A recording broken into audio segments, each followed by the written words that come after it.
m'appelle Charline. Je suis Head of Product au sein de Pentalog et je travaille sur toute la démarche d'innovation et en particulier l'accompagnement de nos clients dans la création, la conception et le développement de leurs produits digitaux. J'ai 3 passions et je trouvais ça important de les signaler aujourd'hui. C'est le triathlon, le sport en général, mais particulièrement le triathlon, le cinéma et la troisième, c'est le product management, évidemment. Alors aujourd'hui, on va parler un peu plus d'une des 3 passions que les 2 autres.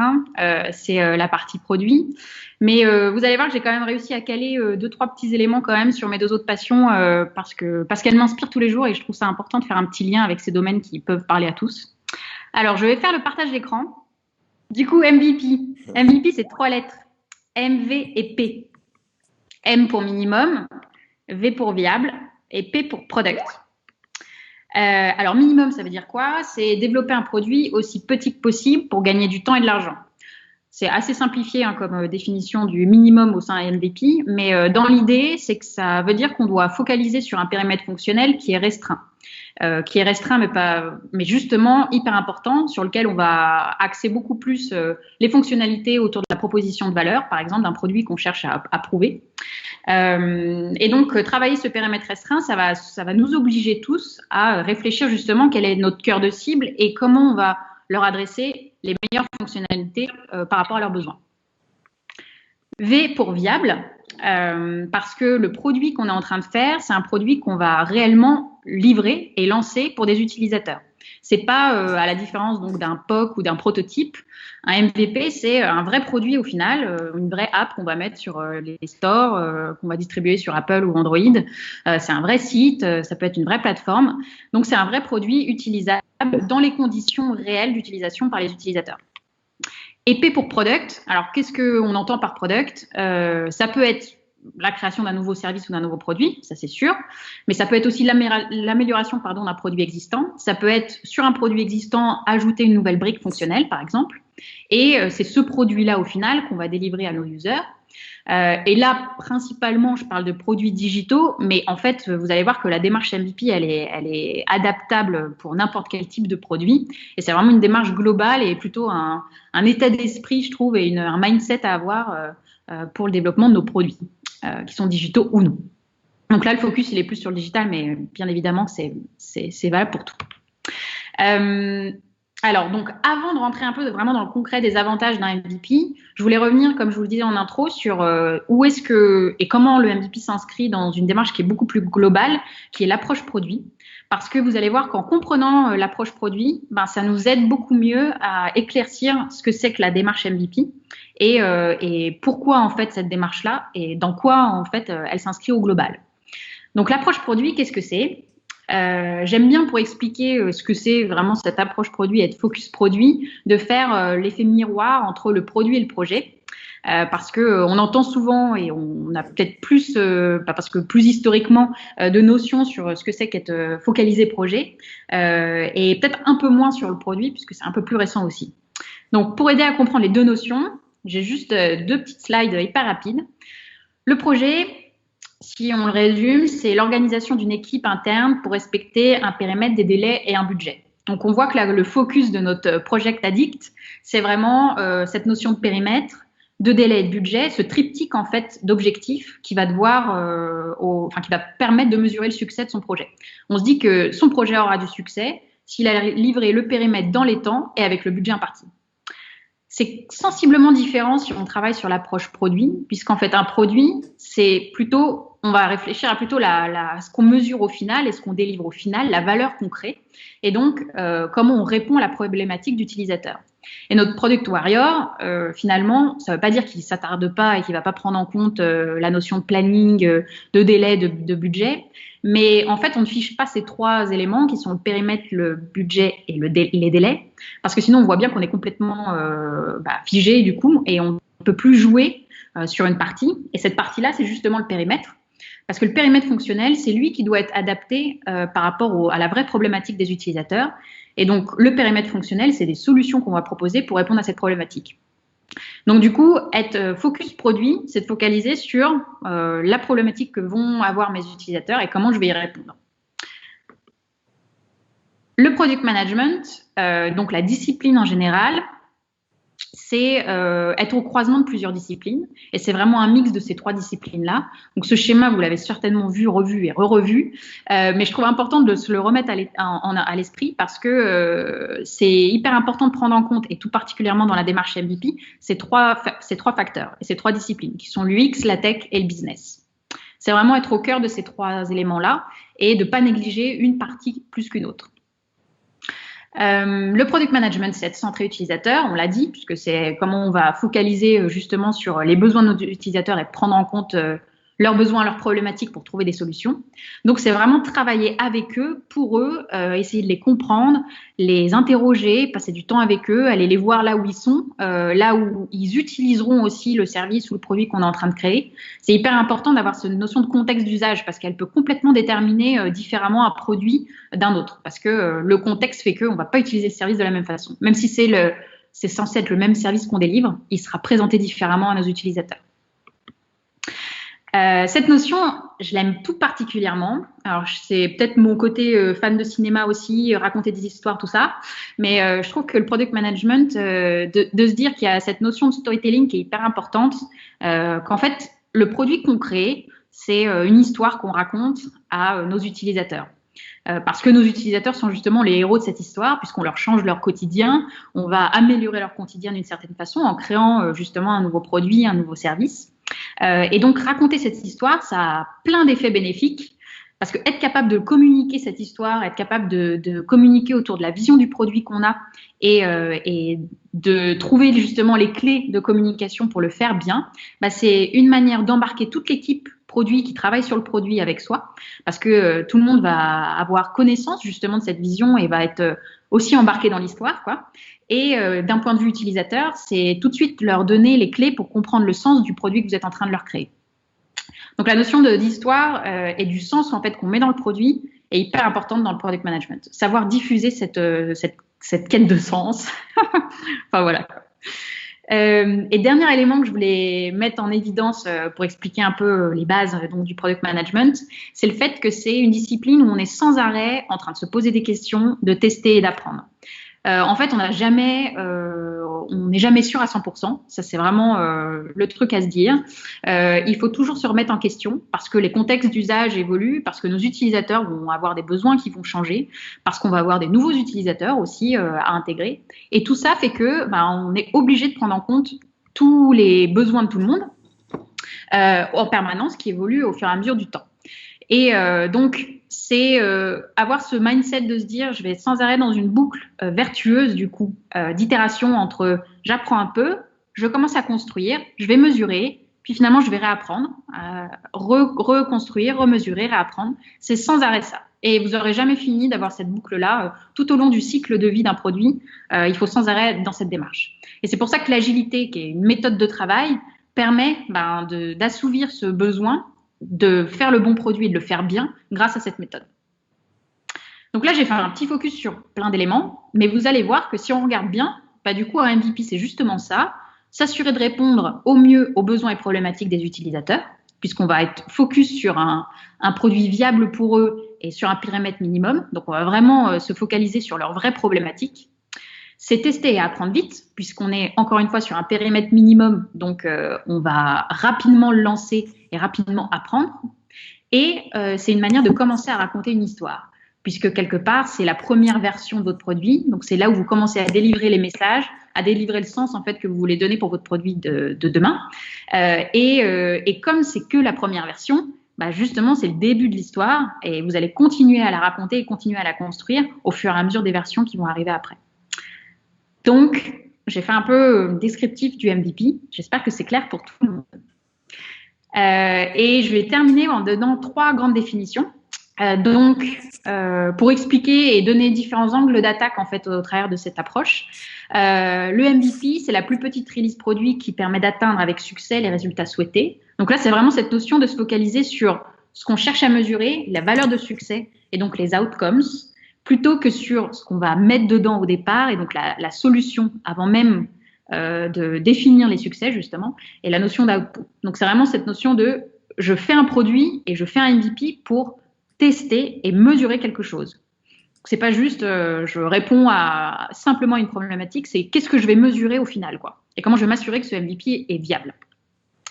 Un MVP, c'est aussi la plus petite chose qu'on va pouvoir créer pour prouver, réfuter une hypothèse, comme on l'a dit, c'est tester et apprendre. Donc, on est vraiment dans cette notion de je vais lancer quelque chose et je vais m'en servir pour valider finalement tout le travail amont qui aura été fait et le pourquoi de ma vision produit, le pourquoi de mon sens que je souhaite à donner dans le produit, ma proposition de valeur. Donc, tout ça va être validé, toutes ces hypothèses qu'on aura pu faire vont être validées grâce à ce MVP.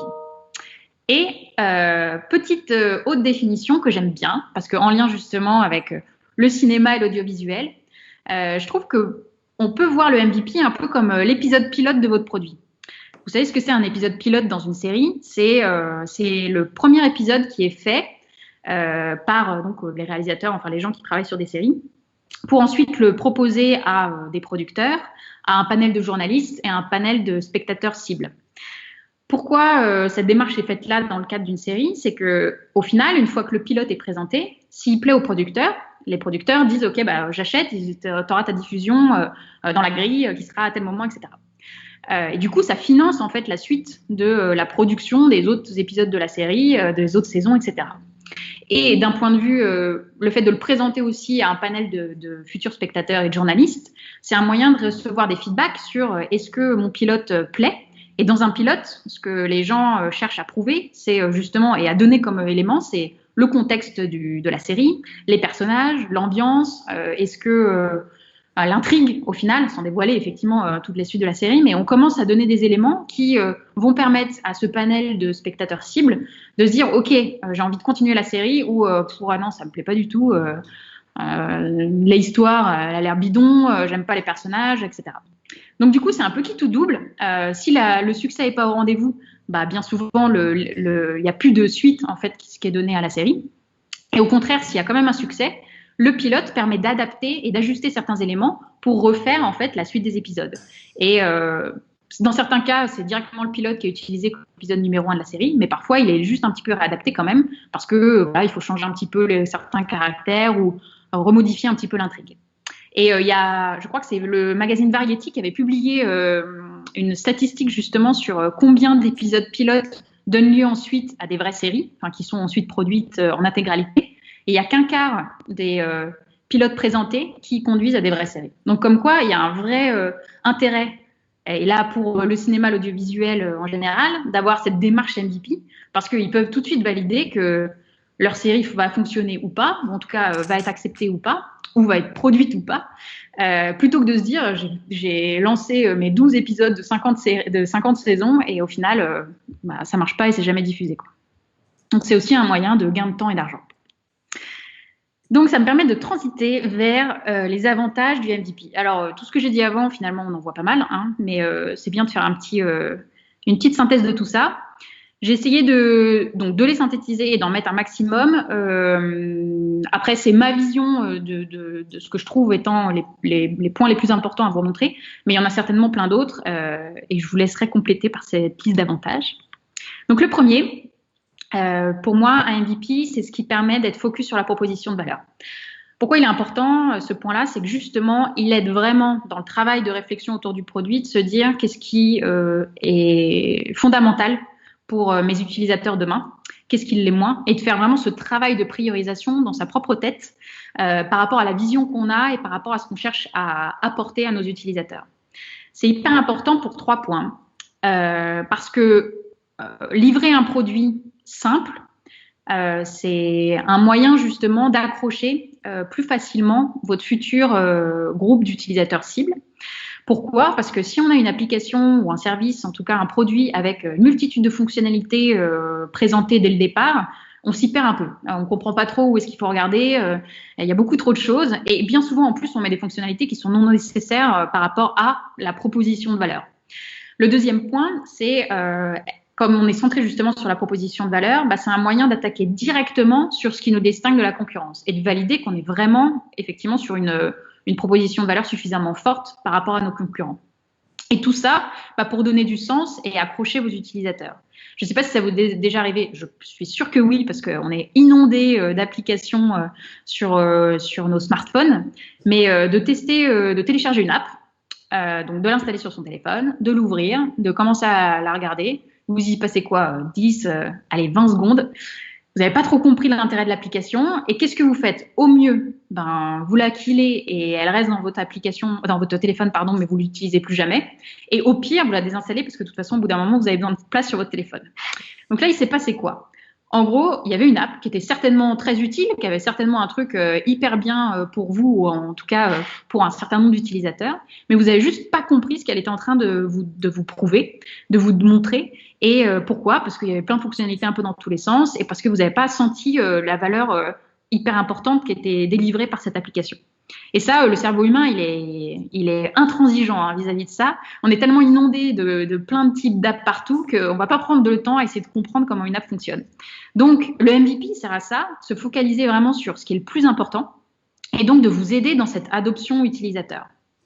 Charline, j'ai une petite question. Oui. Tu m'entends? Oui. On est tous les deux dans la fenêtre, en tout petit. Quelqu'un qui dit en quoi ce MVP a intérêt maintenant dans la situation de chaos où se trouvent certaines entreprises? En quoi c'est bien de faire ça maintenant, par exemple? Comme je disais en intro, aujourd'hui dans la situation de crise, une des solutions là, qui nous permet de maintenir des activités et maintenir un travail, maintenir plein de choses, c'est le digital. Puisqu'on voit là aujourd'hui, on est en train de faire ce webinaire. C'est le digital qui nous permet de survivre entre guillemets sur beaucoup d'aspects. Et la démarche MVP, en fait, elle permet de se digitaliser rapidement parce que elle permet d'identifier quel est, par exemple, le produit que je délivre aujourd'hui ou le service que je délivre aujourd'hui qui est pas sur le digital, de le travailler et de se dire comment rapidement, grâce à cette démarche, je vais pouvoir justement créer ce pendant et de service sur le digital à moindre coût, en gagnant du temps et pour répondre à la crise le plus rapidement possible, en fait. D'accord. J'en profite pour dire aux gens qu'ils peuvent poser des questions. C'est vrai que je ne l'ai pas dit. Non, mais moi je le redis. Mais de toute façon, t'as bientôt fini, malheureusement, j'ai l'impression, non? Il te reste encore. Quoi? Non? Non. Ah non, j'ai cru que t'avais dit ça. Non, non, vas-y, continue. Excusez-moi. Ah non, Les on vient de gens, commencer. posez des questions. Moi, je suis en backup, je prends les questions, hein. Vas-y, continue, pardon. Ah, je suis à la moitié, on va Ah, dire. ok. Allez. Ah, bah, c'est autant pour moi. Salut, je disparais. Au revoir. Non, mais ouais, n'hésitez pas à poser des questions et du coup, Cyril me fait signe quand il y en a. Et si vous préférez attendre la fin, vous pouvez le faire à la fin, mais pas de problème pour les poser en même temps. Donc, j'en étais où? Ah oui, deuxième avantage. Que le MVP permet de favoriser l'innovation et la recherche de solutions alternatives. Alors, justement, ça fait écho avec la question précédente, qu'on vient d'avoir. C'est justement ça, c'est de se dire, ok, j'ai peut-être la meilleure idée, un super service aujourd'hui qui est délivré, mais donc je dois me transformer rapidement, je dois créer un service digital rapidement. Et comment, avec le MVP, je vais favoriser ça, cette recherche innovante de pousser ce service sur le digital et surtout d'identifier des solutions qui n'étaient pas forcément celles de départ et pas forcément essayer de recréer exactement ce que j'avais prévu avec justement tout le périmètre fonctionnel que j'ai déjà dans mon service, quoi. Comment je vais essayer de viser le plus juste possible et trouver des solutions qui vont être peut-être moins coûteuses, qui vont peut-être permettre d'aller plus rapidement aussi sur le digital et donc du coup de sortir de la crise plus rapidement. Donc pour faire écho à ça, j'ai remis ce petit schéma qui présente le process de création d'un MVP, qui explique en fait ce process-là en faisant le parallèle avec un autre process de création de produits de manière itérative. Donc vous voyez que les deux lignes, en haut et en bas, on est dans les deux cas sur un process de création d'un produit de manière itérative en 5 étapes. Là, on se base sur le fait que voilà, notre service qu'on a aujourd'hui, c'est ce fameux robot humanoïde qui a 2 pattes, 2 jambes, pardon, 2 bras, il a 5 doigts, il est capable de nous aider dans les tâches ménagères, j'en sais rien. Admettons que ce soit ça qui était le besoin primaire de nos utilisateurs et le service en tout cas qu'on souhaite leur livrer. Donc c'est la version idéale, la version finale, le summum, en tout cas l'aboutissement de notre vision aujourd'hui.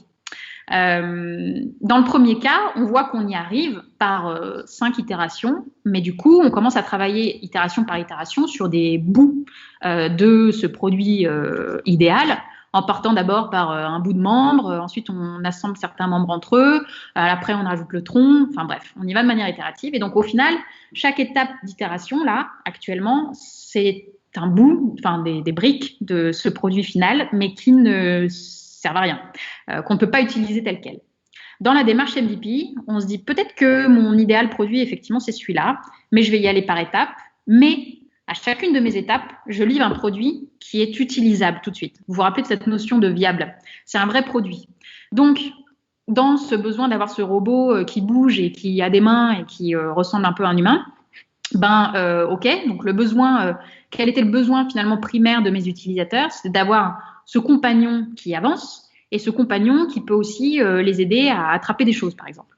Donc, la première solution qu'on a trouvée pour délivrer plus rapidement, répondre plus rapidement à la problématique, c'est cette solution de ce petit robot qui a certes pas de jambes, mais qui peut quand même avancer parce qu'il a ces petites roulettes là.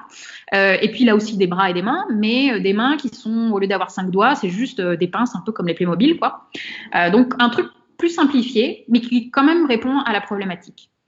Et du coup, s'inscrire dans une démarche MVP, ça nous pousse à réfléchir à des solutions qui n'étaient pas, voilà, mon produit final. Tant pis, on fait une croix dessus sur mon idéal. Par contre, mon idéal est censé répondre à un vrai besoin. Et donc, si je me focalise sur ce vrai besoin et cette vraie problématique, je vais peut-être trouver des solutions alternatives, moins coûteuses et plus rapides à mettre en place. Et donc, pour pouvoir faire ça, cette démarche un peu d'innovation, il y a 2 éléments qui sont hyper importants. C'est sans arrêt se poser la question du pourquoi. Parce que, je ne sais pas si vous avez remarqué, mais dès qu'on se base justement sur cette vision et le produit qu'on a, on a directement les solutions.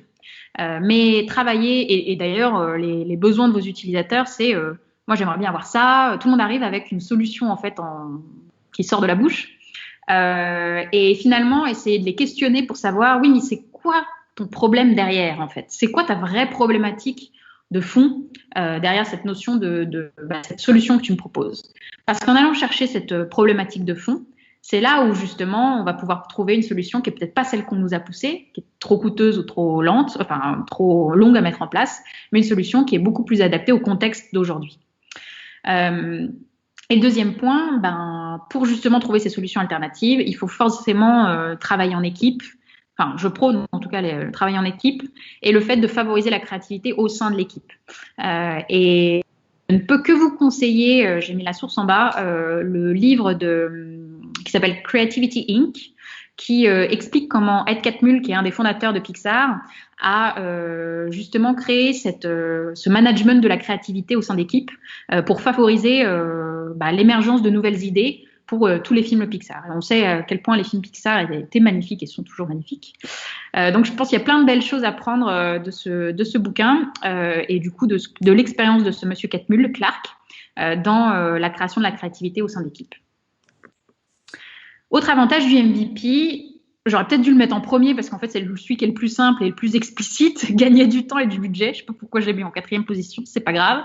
Gagner du temps de développement parce que on s'attache à développer un périmètre fonctionnel minimum. Donc du coup, on peut très bien travailler sur des MVP avec un cycle de développement très court, de 1 mois à 3 mois.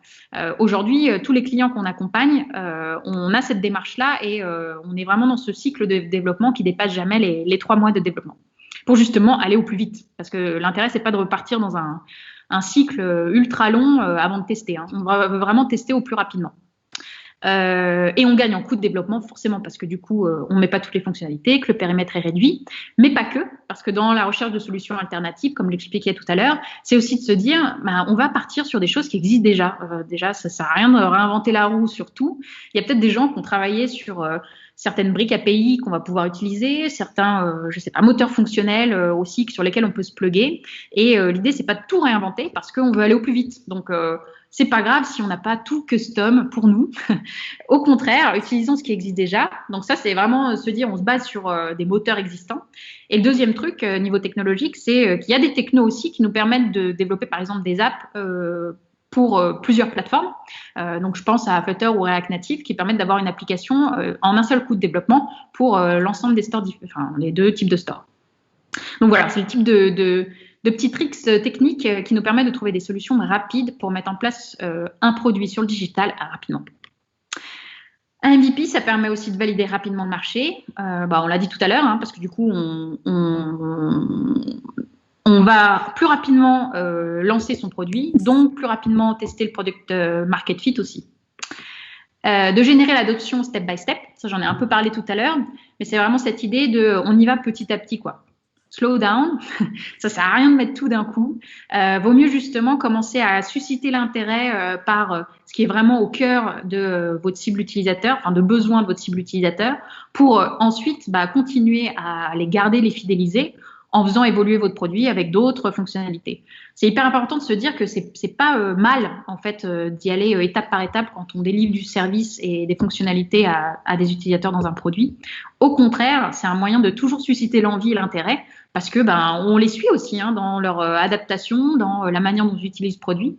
Et en plus, c'est une manière d'adresser peut-être une cible plus large qui va avoir d'autres besoins, qu'on va venir greffer aux produits existants, etc. Donc la démarche MVP, elle s'inscrit vraiment dans je vais générer progressivement l'adoption de cible utilisateur par cible utilisateur et y aller pas à pas.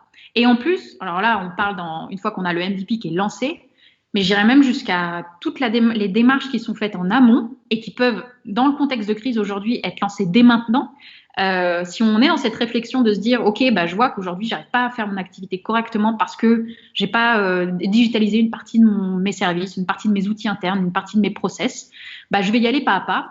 Et en générant cette adoption, en fait, avant même de lancer le produit, c'est de se dire, je vais faire confiance à mes utilisateurs. Si c'est, par exemple, pour un outil de process interne, comment j'utilise les besoins et je prends en compte tous les besoins de mes collaborateurs pour essayer de proposer la meilleure version, en fait, de la digitalisation de leur process au travers d'une première version MVP qui va vraiment correspondre à tous, à leurs besoins communs qui sont ultra prioritaires. Et donc, de les intégrer en amont, ça les fidélise, ça leur donne envie d'avoir ce produit qui va sortir, ça vous aide dans toute la démarche de réflexion autour du produit que vous êtes en train de concevoir, ça vous motive aussi parce que vous voyez qu'il y a des gens qui ont qu'une attente, c'est d'avoir ce produit-là qui arrive. Donc, avant même qu'il soit lancé, vous avez déjà généré l'adoption.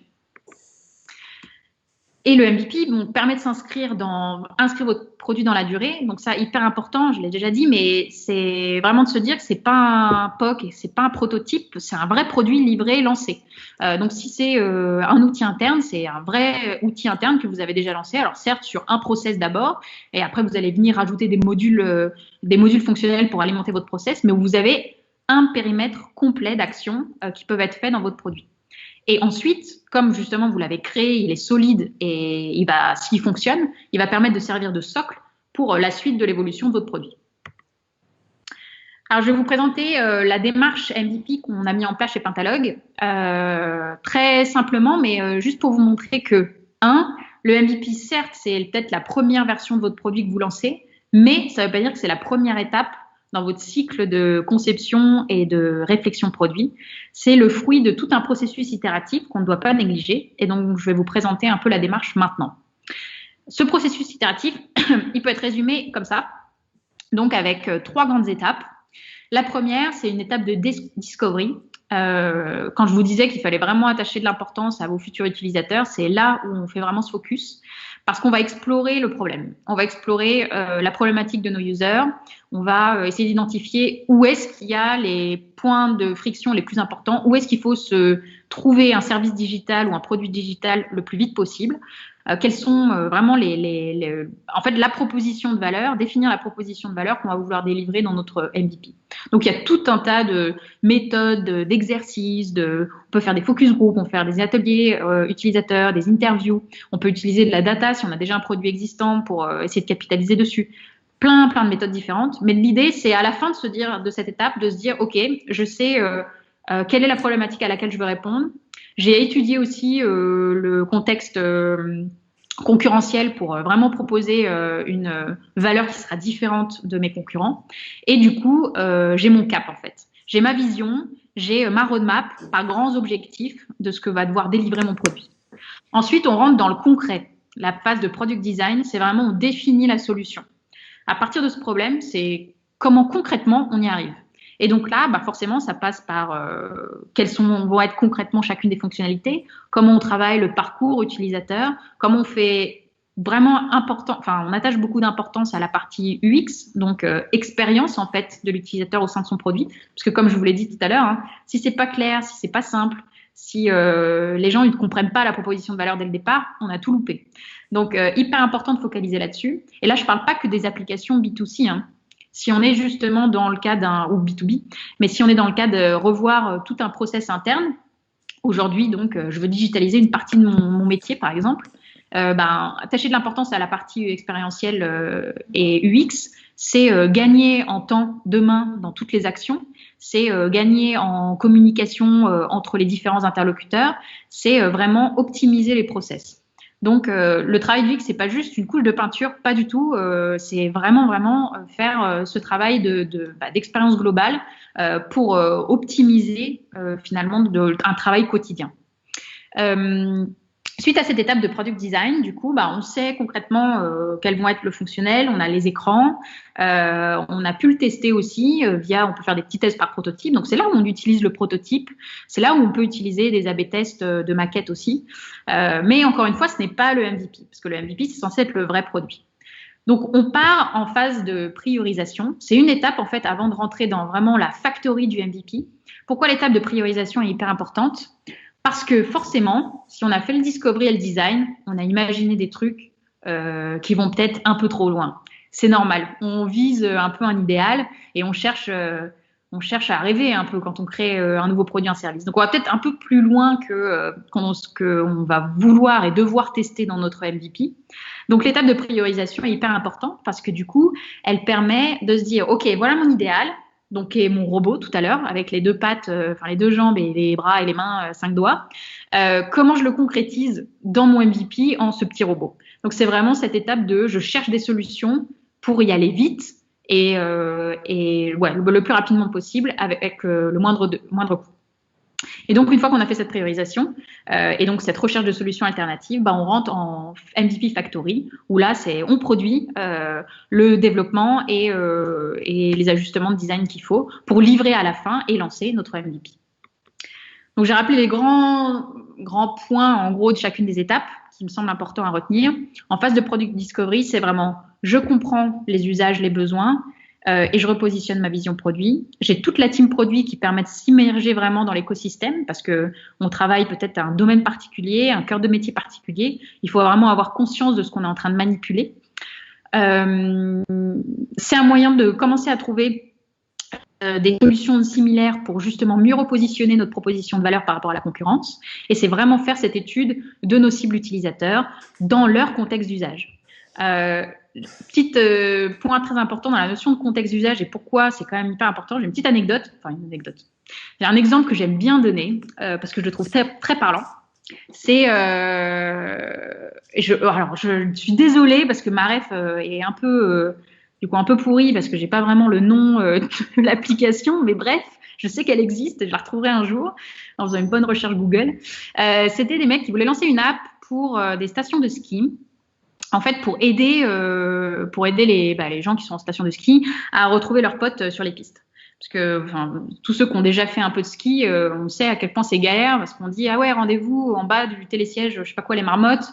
Puis le temps que le mec descende, toi bref, t'en as eu un peu marre d'attendre dans le froid, donc t'as pris la remontée en disant c'est bon, j'ai le temps de refaire une descente. Puis finalement, il arrive et t'es pas là. Bref, donc c'est toujours un gros problème de se retrouver dans les stations de ski. Et du coup, ils avaient fait une petite app un peu sympa. L'idée de l'app, c'était une géolocalisation en gros de tes potes en station de ski avec les points justement de rencontre, le bar, le resto d'altitude, etc. Du coup, ils avaient lancé l'application en test dans une station de ski et ils avaient analysé un peu les données du coup des utilisateurs. Alors, ils avaient fait des tests en interne, bien sûr, donc l'app marchait très bien et tout, pas de souci. Donc, ils la lancent officiellement et donc elle est testée dans une station de ski. Ils commencent à collecter la donnée et ils se rendent compte qu'il y a des trucs super bizarres dans la manière dont les gens utilisent l'application. Ils disent mais c'est pas possible, c'est quoi on s'est planté dans l'UX ou quoi? Les gens ils cliquent complètement à côté. Les zones chaudes en fait de clic sur l'écran étaient pas du tout là où il devait y avoir des boutons. Et donc ils se sont dit il faut qu'on aille voir en fait ce qui se passe véritablement sur les lieux de test de l'application, d'usage de l'application. Donc ils sont rendus en station de ski. Et en fait, ce qu'ils n'avaient pas du tout pris en compte, ou en tout cas ce qui s'est révélé exact, c'est que le contexte d'usage en station de ski, c'est qu'il fait froid. Et donc tout le monde porte des gants et des moufles. Et en fait, on a un peu la flemme d'enlever nos gants et nos moufles pour utiliser nos téléphones. Et du coup, les gens, en fait, au lieu d'enlever les gants, etc., ils se mettaient à utiliser leur nez, en fait, pour taper sur les différentes zones de l'application. Donc forcément, le nez, c'est une zone un peu plus grosse, ça ne tape pas exactement au bon endroit. Donc voilà, la petite anecdote pour dire à quel point le contexte d'usage est très important à prendre en compte. Et donc dans l'étape de discovery, c'est justement ça qu'il faut faire, c'est d'aller vraiment voir les gens en fait. Passer la vie avec eux, essayer de voir comment ils vivent aujourd'hui et pourquoi peut-être l'app que vous allez leur proposer ou le service que vous allez leur proposer, bah, il doit prendre en compte ce contexte-là. Parce qu'on ne répond pas de la même façon avec deux contextes différents. Dans l'étape de product design, vraiment les points importants, c'est on rentre dans le concret. Donc, on doit définir les fonctionnalités, les parcours, l'architecture technique. C'est hyper important de se dire que c'est toute la team produit qui travaille sur cette étape de product design. Quand je dis toute la team produit, c'est pas juste des designers, c'est pas juste le product owner et les designers, c'est pas, c'est vraiment à la fois quelqu'un du business, à la fois un designer, à la fois un product manager et à la fois quelqu'un de ou tout ou partie de l'équipe technique. Pourquoi? Parce que le design produit, ça inclut tout ça. Ça inclut l'architecture technique qu'on va mettre en place, les solutions technologiques qu'on peut voir, les contraintes techniques qu'il peut y avoir. Ça inclut tout le design expérientiel d'un point de vue UX, UI. Ça inclut aussi tout le fonctionnel qui répond à des vraies problématiques utilisateurs et des besoins business. Donc c'est un mix de tout. Et si on ne met pas ce mix-là à ce moment-là, on perd des éléments où on va avancer trop loin dans une démarche peut-être pure UX, par exemple, et se rendre compte à la fin, ah ben non, en fait non, techniquement, c'est pas faisable ou c'est trop compliqué. Donc, travailler vraiment en team produit à cette étape, c'est du temps de gagner pour la suite. Et ça permet de vérifier aussi un certain nombre d'hypothèses, puisque dans toute l'étape de product design, on commence à avoir des choses concrètes. On peut commencer à les tester concrètement auprès de nos utilisateurs par des prototypes. On anime plusieurs écrans de maquettes ensemble par, je sais pas, un A/B test effectivement sur la home page, par plein de méthodes différentes. Faire des tests avec des vrais utilisateurs en live qui viennent tester justement un premier proto par exemple.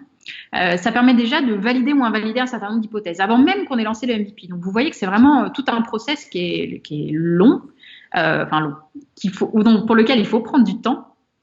Avant de se lancer dans le développement qui est plus coûteux et plus long pour le coup. Donc on récolte des feedbacks aussi à ce moment-là et c'est un bon moyen de tester justement qu'on est proche du produit qu'on va vouloir délivrer. Et donc la phase de MVP, c'est là où on ouvre sur le marché, c'est là où on peut véritablement optimiser le temps et le budget du time to market, forcément, puisqu'on lance le plus rapidement possible. Du coup, on va pouvoir vérifier rapidement que toutes les hypothèses qu'on avait prises jusqu'à présent sont valides ou invalides. Et on va livrer un socle solide, du coup, pour continuer à faire évoluer notre produit. Et Charline, une question. Oui.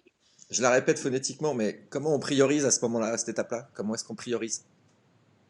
Comment est-ce qu'on priorise? Donc, avant même de lancer le MVP, en fait, la priorisation, vous avez vu, elle se fait, hop, je reviens, juste après la phase de product design. Donc, dans la priorisation, ce qu'on aime bien faire, ce que j'aime bien faire moi, c'est de créer des grosses grilles qui vont permettre de, si on a un peu listé toutes nos fonctionnalités, par exemple, donc partir sur une grille d'évaluation de chacune des fonctionnalités pour qu'on ait une priorisation assez, qui se base sur des vrais chiffres. Et alors, quels éléments on met dans cette grille? C'est quel pourcentage de ma cible utilisateur va être touché par cette fonctionnalité? Est-ce qu'elle répond ou à combien en tout cas elle correspond à ma proposition de valeur initiale? Est-ce qu'elle s'inscrit dans mon objectif de MVP, et c'est-à-dire qu'est-ce que je souhaite mesurer une fois que j'aurai lancé mon MVP? Est-ce qu'elle est coûteuse en termes de développement? Est-ce que j'ai des solutions alternatives potentiellement qui sont moins coûteuses? Après, vous pouvez rajouter d'autres critères qui dépendent vraiment pour le coup de votre contexte du métier, de votre contexte produit, du contexte aussi de vos utilisateurs. Mais de se définir justement une liste comme ça de plein de critères et ensuite de noter critère par critère chacune de vos fonctionnalités. Ça va vous permettre de faire un peu votre top lot de fonctionnalités à prioriser pour votre MVP. Et merci Charline. Du coup, on a lancé notre MVP. Qu'est-ce qu'on fait après? Vous allez me dire. C'est que le début. Donc, on ne s'arrête pas là, surtout pas. Et fort heureusement, j'espère que si vous vous lancez dans une démarche MVP, c'est pas pour vous dire, vous savez, j'ai fait le MVP, je peux partir en vacances ou je peux rester confiné tranquillement. Non. Il faut continuer de faire avancer votre produit, parce que comme je l'ai expliqué tout à l'heure, le MVP, ce n'est que le début de l'histoire de votre produit. J'aime bien faire ce parallèle-là. Là. Pour le coup, je raccroche à ma deuxième passion qui est le triathlon. Je ne sais pas si vous voyez comment c'est une épreuve de triathlon. Il y a 3 sports, donc la natation, le vélo et la course à pied. La natation, c'est ce qui prend le moins de temps dans toute l'épreuve qui est enchaînée. Hein, on enchaîne les 3 sports. C'est ce qui prend le moins de temps, mais c'est ce qui est le plus fatigant, en tout cas au départ, parce que c'est la première épreuve. Donc, on a un peu le stress, on ne sait pas trop si on est en forme ou pas pour assurer tout le triathlon, tout ça. Et surtout, je ne sais pas si vous avez vu un départ de triathlon ou si vous avez pu en vivre un. Il faut imaginer 1000 gus sur une plage qui foncent tous d'un coup dans l'eau. Donc, ça fait une énorme machine à laver. D'ailleurs, ça s'appelle comme ça un peu la machine à laver au départ d'un triathlon. Et donc, ça fait de la mousse un peu dans tous les sens. Bref, on est complètement perdu. Franchement, on n'y voit rien. Enfin, on ne voit pas à 50 centimètres, même pas. On se prend des pieds dans la figure, des mains, des fois on perd ses lunettes. Et au bout de, je sais pas, 800, 900, allez, 1 kilomètre, on commence à y voir plus clair parce que les groupes se dégagent, un peu les groupes de vitesse, quoi. Et là, on rentre dans son rythme un peu plus sereinement de course et on commence à se dire si, oui ou non, on va être capable d'assurer la course tout le long. Et c'est qu'à la sortie de l'eau, quand en gros on commence à rentrer sur le vélo, et là le vélo, mais c'est la plus grande étape, enfin c'est ce qui demande le plus longtemps dans un triathlon. C'est là où il y a le plus de kilomètres à parcourir. Et donc, si on n'est pas conditionné correctement à la fin de la natation, on démarre le vélo vraiment en mauvaise posture.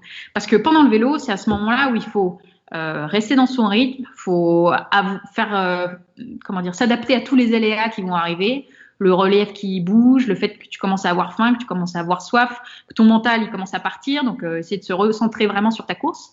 Et donc si à la fin de la natte déjà t'es essoufflé parce que tu t'es battu avec tout le monde dans l'eau, que t'as pas réussi à trouver ton rythme, que tu passes d'une position allongée à une position debout, du coup ça te crée un choc à la fois thermique, cardiaque, enfin bref. Donc, et je trouve que cette vision de la natation associée si on fait le parallèle avec le MVP, est très parlante. Parce que le MVP, c'est justement ça, c'est un peu la natte, quoi. Vous êtes dans le flou au début, vous savez pas trop où vous allez aller, mais vous avez envie d'y aller. Donc, il y a ces premiers 800 mètres où c'est le bordel, mais en fait, c'est là où vous êtes dans Discovery, vous commencez à identifier un peu c'est quoi votre cap et ça va être quoi votre cap de course. Et en fait, à la sortie de la natte, vous savez si vous allez pouvoir continuer ou pas. Parce que vous savez si vous êtes dans les bonnes conditions pour assurer cette longue route qui est celle du vélo. Et donc, je trouve que l'image est assez parlante et donc explique vraiment que le MVP, ce n'est que le début de votre course et que là, vous êtes en train de rentrer dans la phase du vélo la plus longue. Donc, posez-vous la bonne question une fois que vous avez lancé votre MVP. Numéro 1, est-ce que mon MVP fonctionne? S'il ne fonctionne pas, c'est pas grave.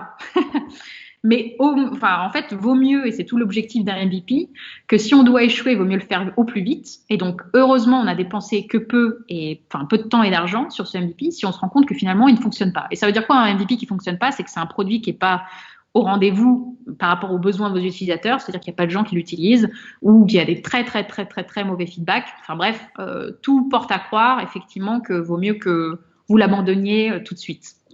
Cas numéro 2, par contre, votre MVP fonctionne.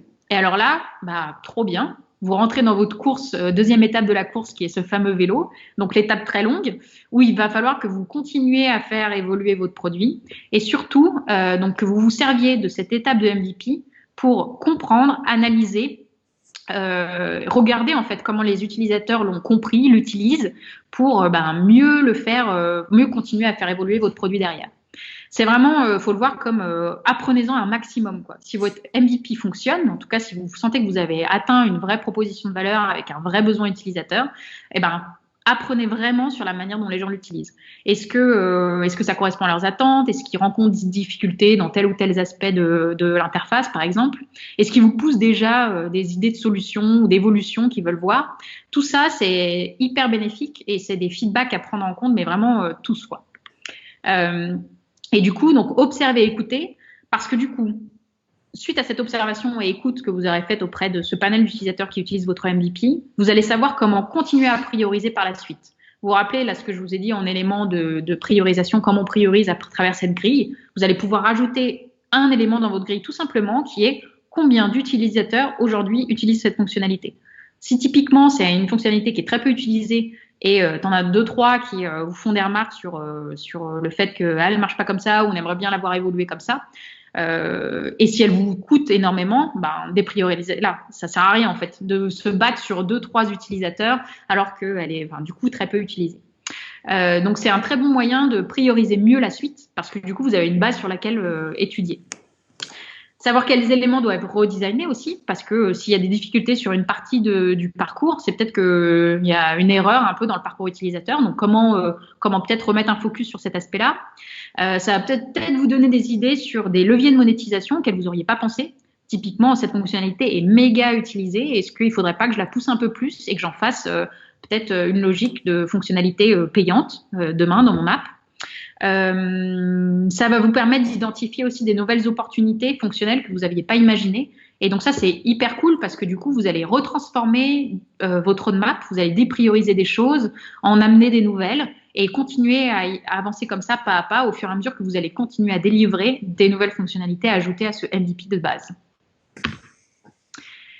Donc, n'attendez pas trop longtemps, continuez d'itérer, c'est vraiment le point sur lequel je voulais terminer parce que un MVP, comme on l'a dit, c'est un périmètre minimum et au bout d'un moment, le périmètre minimum ne va pas suffire pour déjà la cible utilisateur que vous avez ciblée au départ et aussi parce que vous allez vouloir continuer à étendre votre cible d'utilisateur, donc il va falloir que vous rajoutiez du fonctionnel qui corresponde mieux à leurs besoins. Donc, en conclusion, je voulais juste rappeler où se situait le MVP un peu dans toute cette logique de premier test qu'on peut faire produit. Il y a une étude du marché où on valide l'opportunité derrière une idée, un POC, donc Proof of Concept, où on vérifie que cette idée est faisable, un prototype où on va concrétiser l'idée en amenant quelques éléments du futur produit, donc quelques éléments de maquette, etc. Et le MVP, c'est vraiment une valeur immédiate, c'est un vrai produit qu'on délivre à des utilisateurs en gagnant, en minimisant en tout cas le temps et le budget qu'on investit dessus. Voilà, donc pensez MVP, et ça c'est vraiment la base, c'est le mindset que vous devez avoir dans toutes vos démarches, que ce soit sur le digital ou ailleurs d'ailleurs. Cette démarche-là, elle est valable partout dans la vie. Eh ben, écoute, merci Charline, moi je vais penser MVP, mais déjà maintenant. Voilà Cyril, merci. Je sens que je suis complètement MVP. Et puis j'ai adoré ton histoire de triathlon, je m'y voyais, là j'étais dans la machine à laver, t'étais là, j'avais envie de t'aider Charline, j'étais là, mais non, mais continue, n'abandonne pas, le vélo est là, il te tend la main. Merci beaucoup Charline pour ce truc, c'était passionnant, moi qui ne connaissais pas, j'ai suivi caché, mais j'ai suivi. Oui. Et puis, merci à toi.